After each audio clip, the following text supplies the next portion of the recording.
For those of you that don't know me, I'm the GM and the publisher of the iMedia Connection, which is iMedia's online property. So what I have for you is pretty fun and pretty exciting. We are the closing panel, as Bob said, so there's no pressure on us, right? But I actually wanted to sort of round out what we saw this time at the Brand Summit here in Jacksonville, and I really do appreciate a lot of you guys coming out of the cold and getting out of your comfort zone to come down here. I know that was tough. Yeah. So, but actually, I'm joking, but comfort zone is a nice segue into what we're about to talk about. So, a lot of the people that are the people that I'm about to bring up really make their living on getting out of their comfort zone and establishing teams that know how to get out of their comfort zone. We're going to talk about that. Now, before I get into that, the iMedia Brand Summit in this case was all around the moments of truth, right? Those times when we all get our acts together just long enough to have a positive impact on the consumers we're trying to reach, right? Those are the moments of truth. And we heard about how Macy's does that through data, how Jack Daniels and General Mills has their brand find their voice and sticks with it. We even heard about the money people and how they weed through some of the companies that are ultimately going to push us from a technology standpoint into different areas. And all these things are interesting, but the one thing that I noticed with all this is that innovation, whether it be through technology or thinking differently, is what really springs these moments of truth. But the one thing missing is really how do we create the environment for which we can have innovation as a part of our culture to find these moments of truth. And so with that, I'm going to start bringing up my panelists, and we're going to talk about how we create those environments. Now, the 5 panelists that I have are specifically from the iMedia 25. Now, most of you probably don't know what the iMedia 25 is. It's a series that we do online. We go through and we cull through hundreds and hundreds of nominations of people who have been nominated by their peers and from past iMedia 25 winners as thought leaders and innovators in this space that continue to move our industry forward. Now, I think I have the best of those 25 right here in the 5 people I have, and I'm sure you're going to agree with me when I start to announce them. So, first, Adam Kamek. He's the director, Global Digital Marketing and Social Media, the Campbell Soup Company. Now, Adam spent 15 years helping some of the most dynamic brands in the world find success in the interactive and social space. He currently is working for Campbell Soup, and he's told me that, sorry, Jim Keen, it's better than Progresso. But he's responsible for both consumer-facing communications and corporate initiatives. Next, we have Alex Hart. Now, Alex has worked at some small brands. Maybe you've heard of them: PepsiCo, Dyson, Time Inc. Today, she's VP of Paid and Earned Media for another small brand, Best Buy.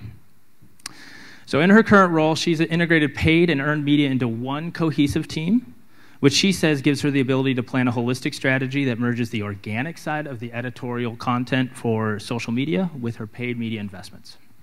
So we'll get into that. Next is Charlie Taylor. Charlie comes from an agency background working as a group account director, for a very innovative shop called AKQA. Now Charlie is the GM of digital for Volkswagen and is steering 1/3 of Volkswagen's budget into digital. Now, the company has averaged more than 20% year-over-year growth since 2009, despite that. So that's great. Next, we have Ken Thews. Ken is the CMO of Regal Entertainment Group and has made a career of repositioning brands for the digital age. And some of those brands include P&G, Red Lobster, and Chili's. And last, certainly not least, Patrick McLean. He's a 20-year veteran with a track record that is focused on innovation in interactive marketing, and he's currently the VP of Digital Brand Strategy for Capital One, and is responsible for the company's digital brand strategy and bringing the brand to life through social, mobile, and web channels. So before I begin, this is our panel. Oh, thank you.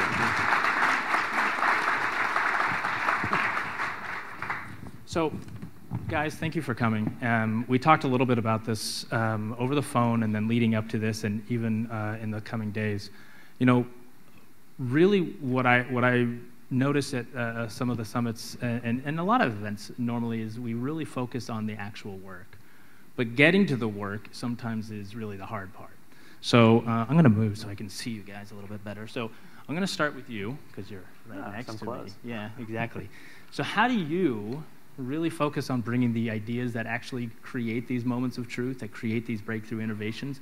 What's one of the things that you do to make sure that those ideas actually surface and that you're not shutting them down before they ever have a chance? Yeah, I think a lot of it for us is just giving people permission. I think there's just a fear of, what if something doesn't work, or what if it fails, or what if I just don't get the job done. And so we try to eliminate that from the people that we're asking to bring these ideas to the table or to execute on them, frankly. I think, when we go into them, we want to have a very specific hypothesis and what is it that we're testing and what are we looking for. But it's okay if it doesn't work, right? And I think just that permission opens people's minds and just gives them the freedom to bring ideas to the table that they might not otherwise have brought. Anybody else want to echo that or anything different? Yeah, I think it's very similar. I mean, one of the things I try to do is not say no as a first response. And what I find is most folks on the team have ideas, and they just want an avenue to let them out. And for a lot of folks, a lot of the junior folks who haven't had a lot of classical training, I find they've lots of tactics. And what I try to do is bring a strategic plan, help them understand strategy, what our objectives are, and then that helps them funnel those ideas as they're appropriate. Yeah, I would echo that too. I think in our organization at Best Buy, there's an overwhelming amount of ideas, and if you think about us as a technology retailer, our products are changing constantly, and consumers and how they're consuming technology is changing constantly. So we try and harness all of the different ideas to a point where we can start to break down silos, because a lot of those ideas are happening at a very tactical level, like you said, or maybe not tied to a consumer insight. So I think it's a lot of listening too to the junior team, to field teams, as well as across the organization, to try and connect the dots around where does an idea actually fit to a consumer insight or a goal, business goal. I think, I like to think of it as I like wearing the bullseye. Some people like wearing a cape, I like wearing a bullseye. And in most organizations, especially complex ones, it's the accountability piece that stops someone from coming up with an idea and from trying to carry that idea from what's in the head to eventually something that goes into market. And I generally try to focus a lot on how can I help share and own the accountability if it goes wrong. And the minute you tell someone, don't worry, if it goes right, you get to wear the cape. If it goes wrong, I have no problem taking it, someplace on the back with that bullseye. I think that's part of the responsibility that comes with driving transformational change. The minute you can ease, that weight, boy, do the ideas start coming and they start flowing really fast. You just reminded me of something else you said too, but I love that idea of putting them up as a hero and taking the fall when it doesn't go right. But talk to us a little bit about your thoughts around amazing. You said this to me yesterday. I want you all to hear this, because I think this is interesting and I think it's true. So when I joined Walgreens about 2 years ago, we had no budget in social. I came to run social, and we had no team, and they said, we know it's important someplace, but you have to figure out a way to make it happen. And I said, so no budget, no team, and no support. And they said, right. I said, great. And to try and get the right amount of support, it's interesting how people they do want to help you, they just don't know how to kind of bite into it. We created a concept we called it Return on Amazing. And we got a lot of laughs from the people in the C room. And they said, Return on Amazing, that's ridiculous. We're a retailer, it's about ROI, ROI. I said, sure. I said, but you're giving me no budget. I said, here's what I can tell you from an ROA standpoint. People want to work with companies who do amazing things. You get top talent when you do amazing things. You get partners like Foursquare who call you instead of you having to call Foursquare when you do amazing things. And so in the first 6 months with no budget and no team, we clawed and kicked and drove our way to the top, not from spending, but from really thinking about it in a very different way. And this amazing concept all of a sudden started to become bigger in the organization, leading us to actually having to put some dimension to it. And the biggest piece of dimension we came to was an amazing idea could not be an idea that could be done solely by yourself or by one team. An amazing idea has to touch at least 3 other organizations in the company. And when an idea becomes that big, it's very difficult to kill. When you have that many people in an organization spread throughout other teams in an organization focusing on it, it's really tough to kill. And it's always amazed me how thinking big and frankly being brash and a little bit ballsy sometimes and willing to take on that accountability You get your agency doing things they would never do. You know, they'll gladly work through a holiday, through the night. You have people who come in early and who leave late. Gladly? Gladly, when it's a big idea. But there is something to be said for, I think, having the accountability and willing to take the ownership, especially if it goes wrong, because not all ideas go the right way. Okay, Charlie, I want to focus on you for a second. He's talking about amazing as sort of a metric. What sort of metrics are you guys using or measures to quantify innovation in any way, or to move the envelope, push the envelope? Excuse me. Well, I mean, you know, well, I'll try to answer that in two parts. One trailing off the last question, but a lot of people are surprised Volkswagen, our marketing department's 25 people. And you know, we've got a lot to do in 12 months. And we have this idea that we try to create smaller teams with one leader, a quarterback. It's a quarterback model. And we allow those quarterbacks to really drive through the organization, but just with a very small pod of people. So I think everybody wants to own something. They want to feel like they're responsible. And I think the more people you get involved, the more difficult that might get. So for a certain period of time, we take you know, weeks, a month, where it's a very small pod of people led by one quarterback runs a project. And all 25 people get projects throughout the year at Volkswagen. And I think that gives you a sense of pride as you progress. Yeah, remind me, Chris, what was the second bit? Well, how do you? The Super Bowl, by the way. Yeah, Still he's a little blacked out still. We're not going to let you live that down. Yeah. The second part of that was the metrics. Yeah. Yeah, the metrics, but really measurements and metrics, and you're talking about quarterbacking. Oddly enough. Yeah. Well, it's awards, right? It's Cannes Lions. No. Yeah. You know, engagement is a big deal for us. You know, it's like the holy grail to get people to like or repost or retweet or share something. And I think it's a true testament to what's quality, or is that your consumer that you're trying to talk to says, yeah, that worked. And so we use engagement a lot. For a brand, we get average 5,500 engagements a day, right? So that means sharing photos or having conversations about us online. And so any thing that we do, we really use that as one of the metrics. And then we let the consumer decide what's really effective or what's innovative. Yeah, I mean, you have the longest sales cycle of the bunch here, right? I mean, we have CPG, which is almost immediate. Best Buy, which is short consideration. I mean, cars. So some people take months upon months. 4 months. So what does engagement really mean to you? Because engagement can mean so many different things. Yeah. Well, and you can overcomplicate it, really. But it is 4 months. So you're essentially needing to have, you know, at least in digital. What's great about digital is it's always on.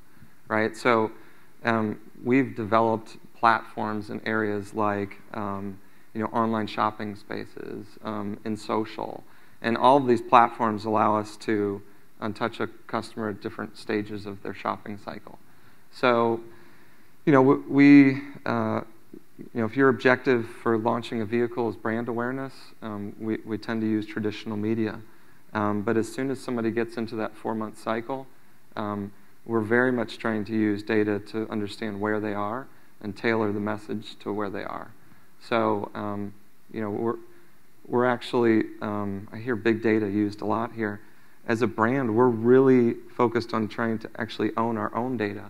Our first-party data is our heart and soul. It's what allows us to really understand our consumers. And we're trying to bring in third-party data into our environment to drive in real time who we're engaging with and what message they see. And 4 months is a long time, so we've got to get that formula right. So, Chris, so building on that, it's interesting, like you talk about that engagement piece. It's amazing, though, when that one domino of engagement happens, how many other fall. Mm-hmm. So about 4 months ago, I was in the mindset of buying a new vehicle. Had been in BMW forever. It was like the first car account I ever worked on back in '97. And they completely disappointed me on like the biggest stage, which for me is social. Like the biggest fail, exclamation point, italics, etc.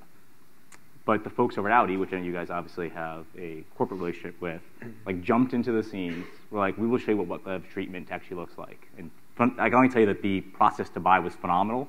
It actually led to 4 other people that can actually be attributed to the one single tweet coming from BMW and the one single tweet coming from Audi that led to 4 new purchases of an Audi.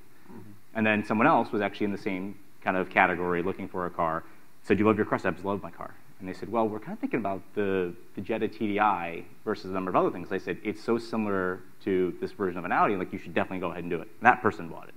So it's amazing how like one little engaged thing, and unfortunately that probably doesn't get captured on the big picture, but I look for those little things like that as perfect examples of how high-touch, real engagement actually drives sales. I think 5 cars. I think it's one of the unique places where you can actually pivot the consumer's mindset. Yep. I mean, it's a customer service channel for us as well, but it becomes moments where consumers are having sometimes negative experiences with the brand, and we can flip that to a positive engagement if we're monitoring at the right time, finding the conversation. I think the great thing about that example is it's you can't prepare for that other than just to build the capability and kind of coach the team that's engaging in social around the kind of interaction that you expect from them, and then just let it happen. But I think you also have to build and give up some trust to your teams too, and figure out the process by which they can respond in real time. I mean, I think the real time marketing nature that we're living with now is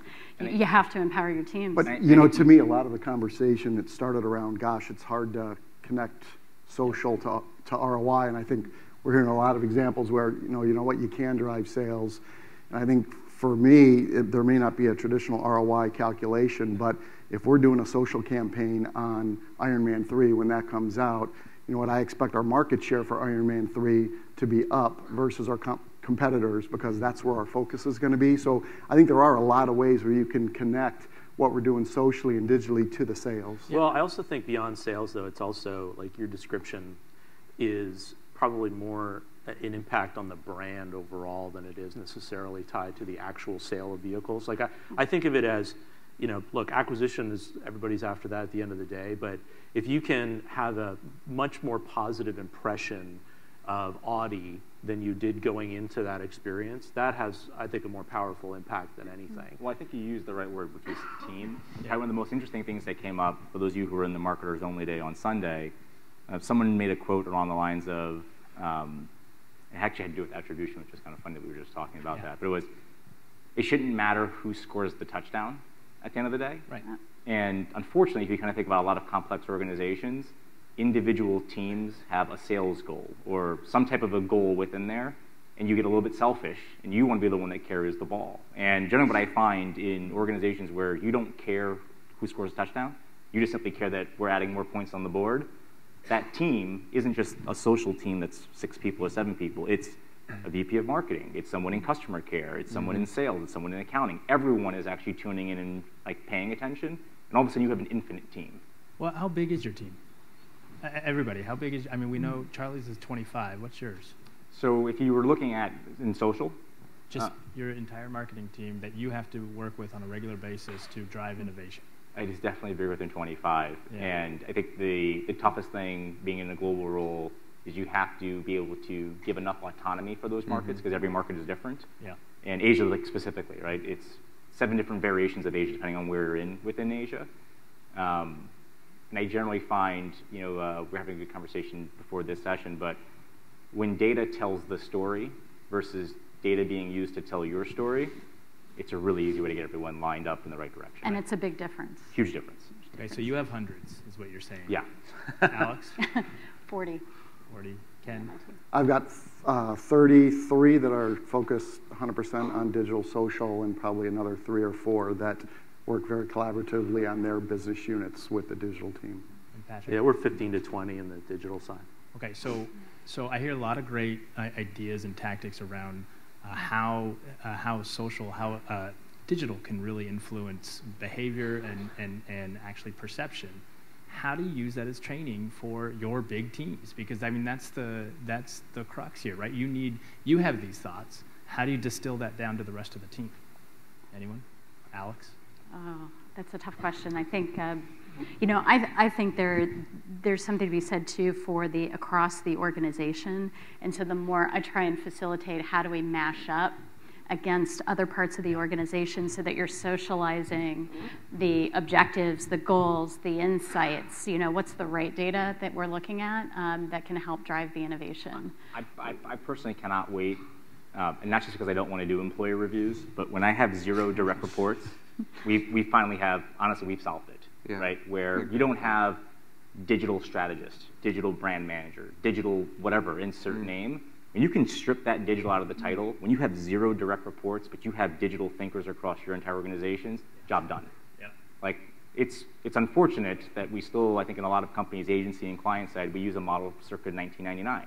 We have a digital redundancy team to the exact same team that we have across every other organization. And agency models still use it, right? There's a digital arm to the agency and the traditional arm with different rate structures and different models and different ways that they do business. But when you can finally strip the digital out of the title, and I hope that I am never, ever Chief Digital Officer by any title or any stretch of the imagination, but eventually when my role and function becomes something of a way that we do business, and it is marketing or it is technology, your organization has finally arrived. So I'm just looking at your title here, and you still have digital in it. I've only been there We're 8 not months. there yet. Only 8 months. Anyone else? How do you guys focus on your teams? I look at it this way: innovation's not going to happen at your desk, So a lot of it is, come to these events, meet people, interact with other marketers, understand what they're doing, how they think and what they think. Meet with all of the, social, companies out there. Try to get to South by, every year if you can, because that's we were talking about that earlier. I think that's the one must do conference for anybody who. Besides this one, of course, but that's the one that's like the startup-oriented culture where you really are going to get the things that are going to happen in 12, 18 months from now, and so that to me is critical. Is you got to come to these things and interact with people. Yeah, I mean, I think collaboration. When I came into the entertainment world about 7 months ago, I sat down with my digital director. He still has that title, but we'll work on that. And I asked him, so what sites, where are you going out, what are you kind of on a regular basis looking at? And he gave me a list of 20 sites. And first I said, you're kidding. And he said, no. And then I wanted to tell him to get a life, but he's engaged, and it's just that way of life that he's got, that I'm kind of this old codger coming in. And I learned a lot from him that he's getting exposed, and I need to pull him in to make sure he's collaborating with the rest of the team, so that digital integration just happens kind of organically without trying to get people to learn stuff. Because there's lots of folks that, this room is probably an example. It's just a way of life now that we interact with brands, with our families. So I think collaboration is just the big thing, making sure you pull it out of folks. I agree with Adam on that. It's almost a joke that we still have this separation. I think it's going to take people like Ken, the CMOs of these organizations, to basically squash from an organizational chart level these silos. But as soon as you do, I think there's still, everybody's got an appetite for digital. They know they need to do it. Is it their number one priority? It's probably number 1, 2, or 3, and we need to make it number 1. And I think it just comes with confidence, right? It has to start there. If you're used to doing broadcast television, or you're used to doing analytics, and it's not like you're super comfortable, then some of the tactical things we do is on a quarterly basis, we bring in some of our strategic partners like Twitter and Facebook, and we do brown bags. Every quarter, everybody's invited, 25 people, to see what's going on in Facebook's world. And it's just sort of like eye-opening. We run 2 annual digital days where we bring guest speakers from all outside of our industry, because we talk so automotive so often, and very little innovation, frankly, is happening in automotive. And where we get inspired is outside of our industry. So to bring those things, just continue to cultivate this environment will help people be more confident in themselves. I think one of the coolest things that I heard another organization does that I'm definitely going to steal, and I learned this at iMedia, which is why I love coming to iMedia. They do a reverse job transition. So they take an executive, director of marketing over some brand, and that person, poo-poos something like, I don't understand what these community managers do all day. Okay, great. For a day, you literally have to live the life of, that aspect of the position. At Walgreens, you had to work the store. You had to understand what it was like to actually be on the floor dealing with the multitude of people who walk through it. And it's something I think about where there's a perception that digital is, because it is efficient and quick to do, therefore it is cheap and easy. And it's neither of those things. And it's amazing when you take people out of the role that they're currently in and put them into the role of social strategist, SEM optimizer, whatever the role is. And they walk away after a day from what this person was telling me, and they said, I have a newfound respect for exactly what you do, and I understand exactly why it is that you ask for the things that you ask for. And I don't want to do your job anymore. Right. Well, you make a great point. I think the other aspect of that is you've got to do the really hard work internally, to get legal on board, to get PR on board, to get everybody aligned to what it is that you're investing in and what it is you're going to be doing in social in particular. Because if you don't, the tendency, especially in an industry like ours, which is heavily regulated, is, oh, it's risky, we can't be doing that, right? And so I think the education component and getting everybody kind of bought in and from the outset will allow you to be more innovative. When we started, we had we had a process where for every post, for every tweet, we had 15 people that had to, literally, it was an email chain of people. I don't know about you, but last time I had a conversation with somebody who had to get 15 people to approve what they said, it wasn't that interesting. So, we've come a long way in that regard, but how can you be innovative when you've got that kind of process in place? So there's that plumbing work and that really hard work that we've all got to do, I think in order to get to a place where we can actually affect innovation. I think one of the things I learned from a good mentor of mine was the power in no. And I love what Jim talked about earlier today about experimenting and always trying something new. The filter that we kind of add to that is no limp alongs. It's a huge part of our mindset and what we do at digital. If you're going to do it in a limp along fashion, right, some half foot in approach to it, don't do it. Because here's what's going to happen. It's not going to be done well. At the end of the program, you're going to tell me, see, this thing doesn't work. I'm going to spend the next 6 months arguing with you about why you didn't test at scale, you didn't test it with the right quality, you didn't do it the right way, and it's a very circular argument. And when you're trying to affect, I think, change quickly and broadly, focusing on doing it right, to your point, the right setup, the right nomenclature, down to the right way we're going to test this thing, has so much more impact on what the actual creative execution is looking like. But when you're talking about innovation, you're talking about things that have never been done before, right? So how do you know that it's going to be right, and how do you set yourself up for that? But I think you have to set what your goal is and what you're testing. I agree. I think pilot often, but know what you're learning before you go into it, and then it is all about the execution, because if you don't line up the right executional elements, then you don't know if the idea is wrong or if you just didn't do it the right way. So we try and have a lot of pilots in market too, and it's around a variety of kind of ROI metrics. Are we going after kind of emerging sales opportunities? Are we going after emerging engagement opportunities? And how do we test and learn through it? Yeah, I think that it's also, you got to have these territories that you're exploring. We've been very interested in the evolution of dual screen, for example. So we try to, specifically give people, that territory to explore. Now, find us some innovation and some things to test in that space. And so those are the things that I think give people at least a little bit of boundaries. Because if you just say, go and bring me some innovative ideas, right, I mean, you don't know what you're going to get back. So that's how we approach it a little bit. That was pretty specific. You said dual screen. So what leads you to that? I mean, what leads you to the, all right, I want to start exploring this avenue right now? Yeah, I think it's just, it's part of your everyday job as a marketer to just be on top of what's happening with the behavior of your customers. And so for us, we've seen all the trends in terms of dual screen consumption of entertainment, and I'm sort of fascinated by this evolution and very interested in what Nielsen and Twitter are doing, for example, around measurement of the impact of people who are consuming television broadcast content, and then also using Twitter as a means of amplifying and interacting around that content. So those, we find those behavioral trends, and then we identify whether or not they're relevant to our brand. We're a heavy TV broadcast-oriented marketer. We have some heavy investments in live sponsorship events like the NCAA. And so that space to us is a very natural place for us to say, we want to understand what's going on there.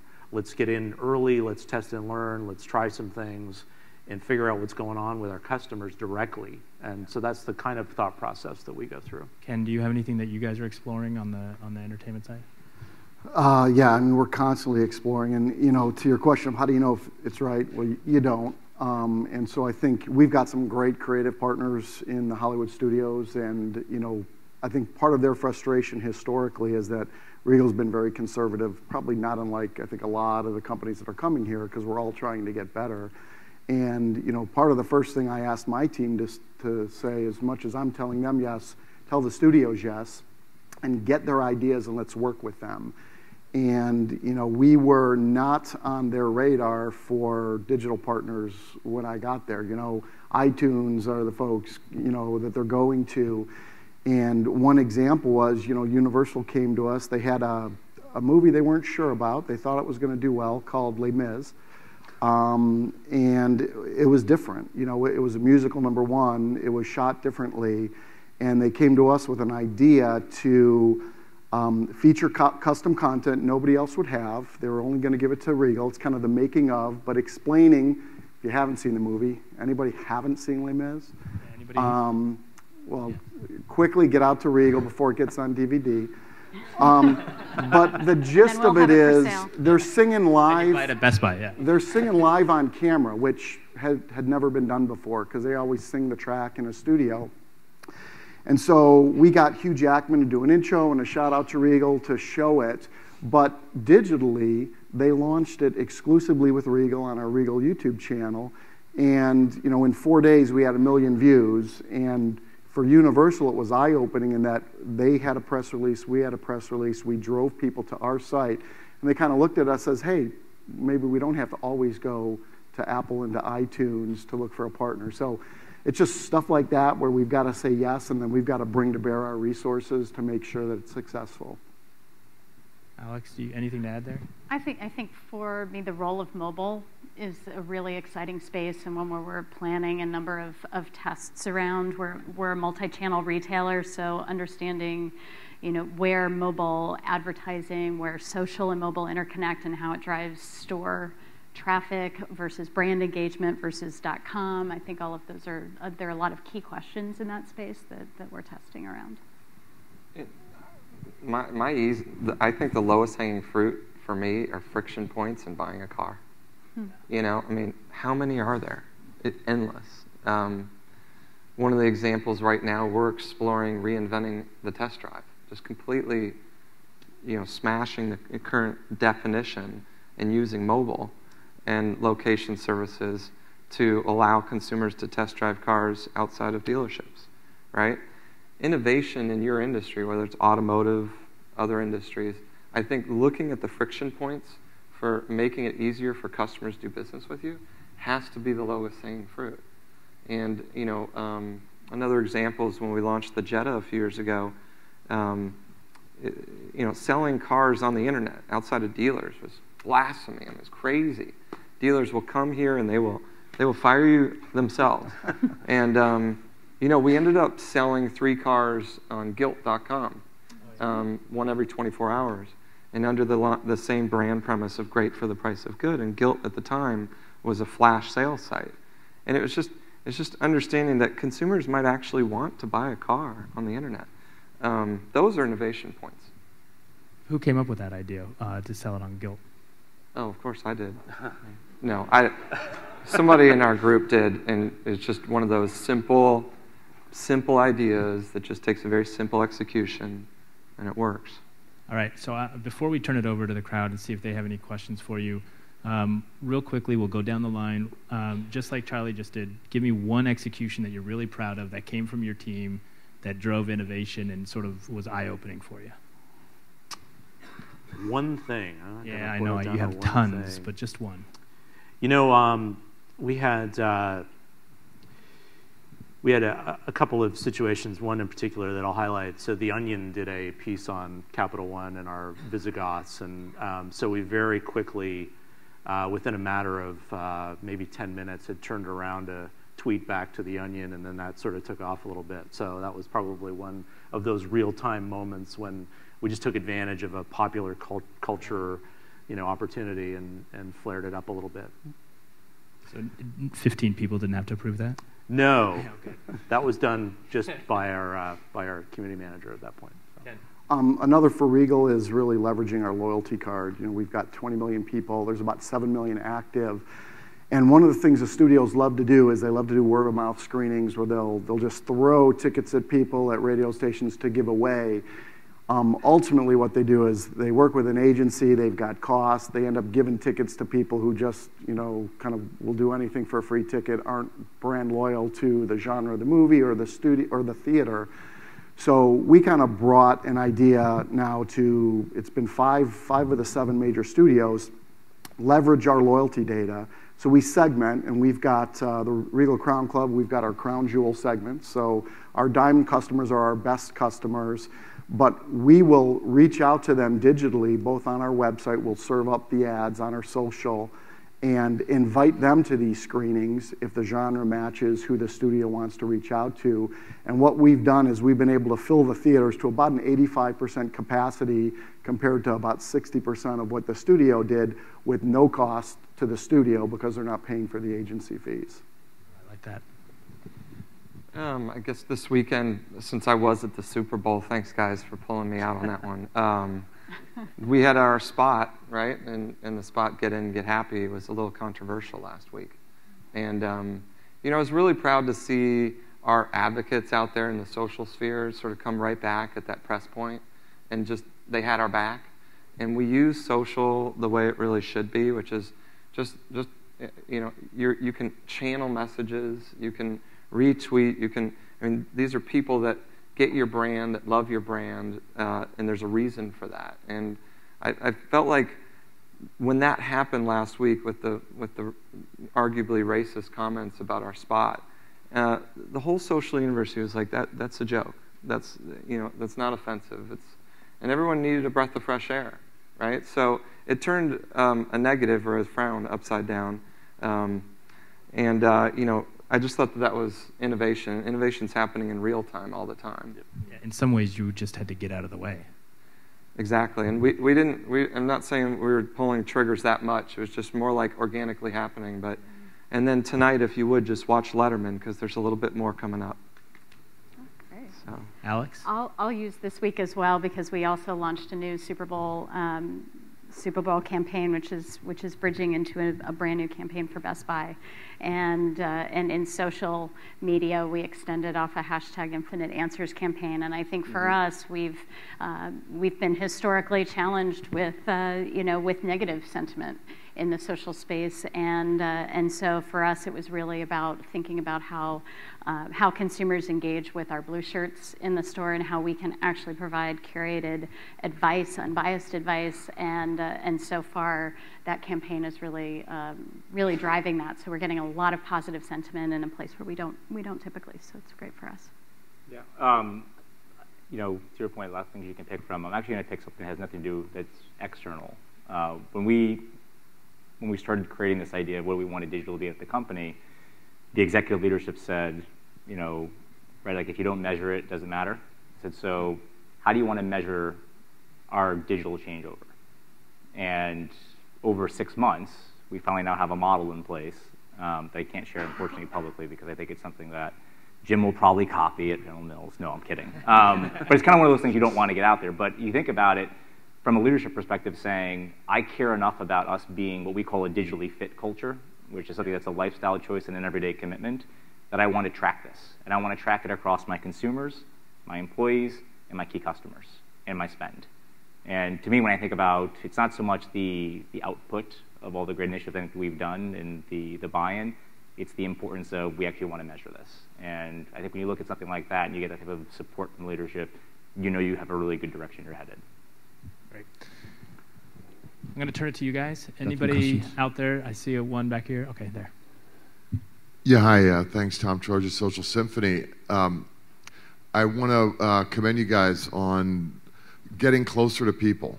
And the talk about all of you has been around how you're connecting more almost one-to-one basis as opposed to renting media properties to connect with people.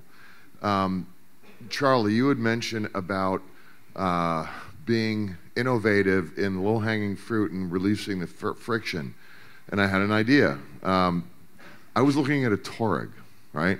And I go to try to buy a Touareg, and I deal with a dealer. I went online, and if you guys would come to my house and drive the Touareg to my house and say, Tom, you want to do a test drive and drive me around my little world, you know, I mean, that. So to all of you, how do you reduce the friction, all of your businesses, to get closer and closer a year from now? What might that look like? And I'd love for you to come to my house and drive me around. Okay, let's talk afterwards about the Touareg. You know, Adam will bring you soup when you're sick. Yeah. Does that? Well, do you need somebody to finance the car? I do. Or That's a good point. The whole ecosystem. You know, I do think, you know, to that question, do you even know what the friction points are? And it's surprising how many people you talk to, and they're working off of data from some focus group from 2 years ago. I thought the smartest thing that's been said this morning was, you know, Jim saying, it's 2013 and we're still using focus groups. And the data is stale the minute the focus group is done. And I think, you know, a better beat on where the friction points are actually allows you to fix the friction points versus working off of data that's 3 or 4 years old. And I can't say enough about companies who focus on the real-time insights and the real-time data. And there's certainly more of it than we know what to do with at this point. But to me, that's the first place to start. You know, for us, you know, people come to us to be entertained. They don't come to us that frequently. So there's competitors out there like VOD. I find it hard to fathom that we let brands like Best Buy have VOD sites, and we let our movie lovers, you know, go over to Alex's site and watch movies. So I think there's an opportunity for us to come into your home and to connect what you see in our theaters with what you watch in your home. And I think we're going to be investigating that space.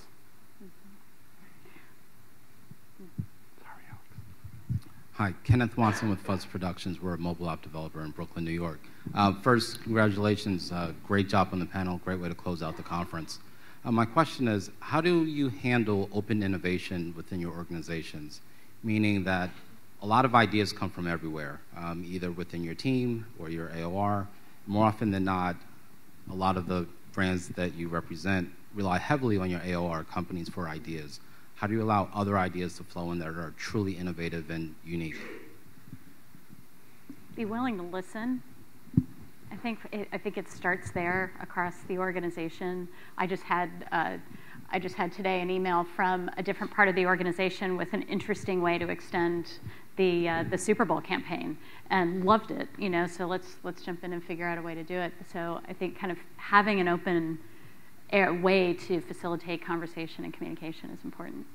I think we all have brand strategies. We have strategies for the next 12 months. We know in Volkswagen what our core products are and what we're going to be focusing 90% of our efforts on. So spending some, as a publisher, getting to that, forcing our agencies to give you that information so that whatever idea you bring us is totally focused on our business strategy. As soon as I see it connect, I'm listening. But I get a lot of random ideas, and I think it largely is because they're not connected to our priorities. And they may be great ideas, but just the chances of us executing it are slim. I think it's an acknowledgement you don't have all the answers. Like, probably one of my favorite things that I've seen actually coming from Best Buy is I think Best Buy was one of the first companies to ever release an API for shopping cart that allowed people, anyone, to build any type of a shopping app around the Best Buy experience. Mm-hmm. That was done before the whole mashup of Silicon Valley and New York City startups and everything else. Unfortunately, it was probably too far ahead of its time. And had it been launched last year, they'd go, oh my God, Best Buy completely gets it. It happened 6 years ago when no one talks about it. And I think a recognition of the changing way that data moves back and forth and that you don't have the answer. It's like we have a program going on right now called Hack the Kitchen. And the idea was we don't have all the answers. If you look at a decision tree of what you're going to eat tonight for dinner, out versus in, reheat versus order, delivery, I mean, a whole number of options.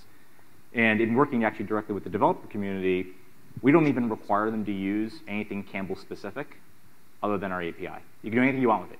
You could put all Progresso products in it, and we would accept it as an idea. If it solves the question, what do you eat tonight for dinner? And Accept so, it as an idea, but you may not do it. But it's a great idea, but that's the key. I think understanding that you don't have all the answers and no willingness, I think to your point, to listen, huge. I think we have time for one more question.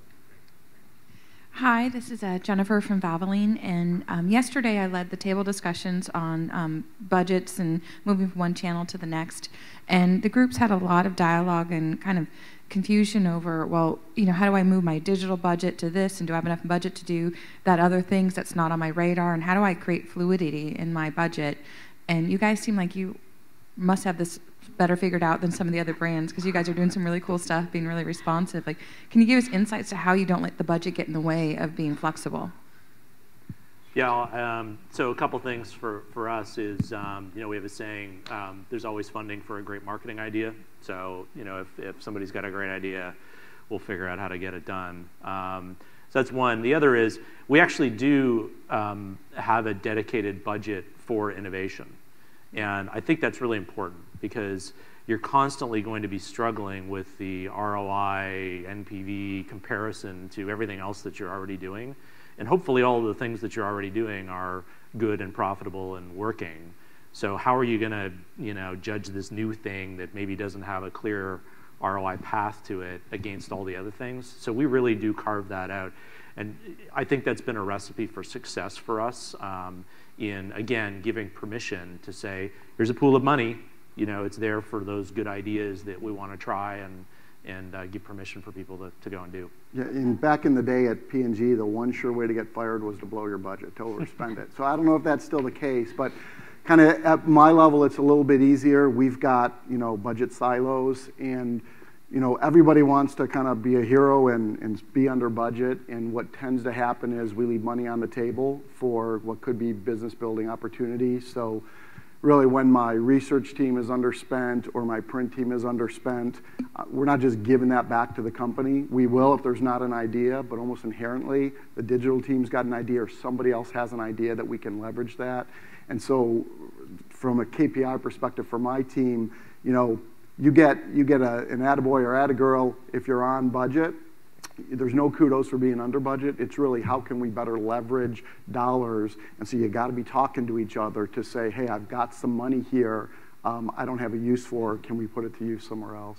I think that's huge. Like that level of responsibility. It's amazing when you're willing to give up your budget to someone else's great idea, how quickly that ends up happening, you know, being seen in reciprocity, where someone says, hey, I've got $50,000 I'm probably not going to use, and 50,000 times 5 groups in the company, you have $250,000, right? I mean, but you also have to be willing to give it back. And it also means that you have to think about, I think, in that wider context of you don't care about being the one who scores the touchdown, you just have to care that there's more points on the board. The other point I think to totally agree is that making sure that the agencies are collaborating with each other. So, you know, so one thing we did a few years back, which somewhere in the audience is my head of paid media, who really spearheaded it, was bringing our agencies together under the Publicis umbrella.